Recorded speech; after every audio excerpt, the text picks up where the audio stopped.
নমস্কাৰ বন্ধু বান্ধৱীসকল, ঘৰুৱা দিশালৈ স্বাগতম জনালোঁ। 14 ছেপ্টেম্বৰ বৃহস্পতিবাৰে ভাদ মাহৰ ডাঙৰ অমাৱস্যা।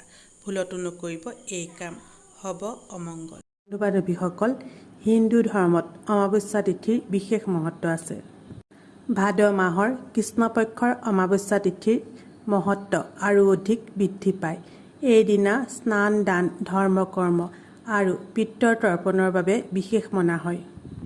অমাৱস্যা তিথি যিহেতু শনিবাৰৰ দিনা মিলিছে, সেয়েহে এই অমাৱস্যাক শনিশ্বৰী অমাৱস্যা বুলি কোৱা হয়।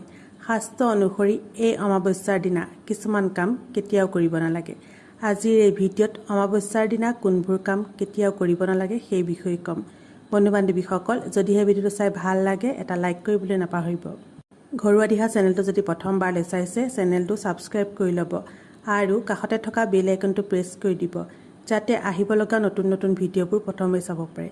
তেনেহ'লে পলম নকৰি জানো আহক, শাস্ত্ৰ অনুসৰি অমাৱস্যাৰ দিনা কোনবোৰ কাম কৰিব নালাগে। 1 নম্বৰতে, অমাৱস্যাৰ দিনা যিহেতু চন্দ্ৰৰ দৰ্শন নহয়, সেয়েহে এই সময়ছোৱাত নিগেটিভ এনাৰ্জি অধিক সক্ৰিয় হৈ উঠে। গতিকে এই সময়ত কোনো নিৰ্জন ঠাইলৈ যোৱা উচিত নহয়, বিশেষকৈ শ্মশান আদিলৈ কেতিয়াও যাব নালাগে। 2 নম্বৰতে, অমাৱস্যাৰ দিনা কেতিয়াও ৰাতিপুৱা দেৰিলৈকে শুই থাকিব নালাগে। এইদিনা পুৱা সোনকালে শুই উঠি সূৰ্যদেৱক উদ্দেশ্যি জল অৰ্পণ কৰিব লাগে। ইয়াৰ ফলত গ্ৰহ দোষ দূৰ হয়। 3 নম্বৰতে, অমাৱস্যাৰ দিনা কেতিয়াও ঘৰত হাই কাজিয়া, খং ৰাগ আদি কৰিব নালাগে। এইদিনা ঘৰত শান্তিৰ পৰিৱেশ ৰাখিব লাগে, তেতিয়াহে পিতৃদেৱৰ আশীৰ্বাদ প্ৰাপ্তি হয়। 4 নম্বৰতে, অমাৱস্যাৰ দিনা কেতিয়াও আমিষ ভোজন গ্ৰহণ কৰিব নালাগে। এইদিনা সম্পূৰ্ণ নিৰামিষ ভোজন কৰা উচিত। 5 নম্বৰতে, অমাৱস্যাৰ দিনা কেতিয়াও স্বামী স্ত্ৰীয়ে শাৰীৰিক সম্বন্ধ স্থাপন কৰিব নালাগে।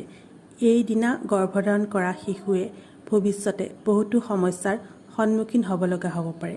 বন্ধু বান্ধৱীসকল, ভিডিঅ'টো চাই কেনে লাগিল কমেণ্ট কৰি জনাবলৈ নাপাহৰিব। তেনেহ'লে আজিলৈ আহোঁ, ধন্যবাদ।